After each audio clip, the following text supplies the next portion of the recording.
এক লোক আরব দেশের বিখ্যাত একজন আলেমের কাছে গিয়ে বলছে, শায়েখ, আমার অনেক দিনের ইচ্ছা আমি আখিরি পয়গম্বর বিশ্বনবী মুহাম্মদুর রাসূলুল্লাহ সাল্লাল্লাহু আলাইহি ওয়াসাল্লামকে স্বপ্নে দেখতে চাই। আপনি আমাকে এমন একটা পন্থা, এমন একটা উপায় বাতলে দিন যাতে আমি খুব সহজেই নবীজিকে স্বপ্নে দেখতে পারি। লোকটার এই কথা শুনে আরব দেশের ওই বিখ্যাত শায়েখ তিনি বললেন, ভাইজান, নবীজিকে স্বপ্নে দেখতে চাইলে আপনি আজকে দুপুরবেলা অনেক বেশি পরিমাণে লবণ দিয়ে মাছ রান্না করে সেই মাছ খাবেন।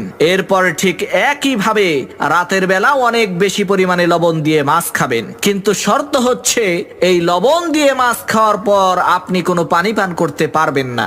এই শর্তটা পালন করতে পারলেই ইনশাআল্লাহ আপনি নবীজিকে স্বপ্নে দেখতে পারবেন।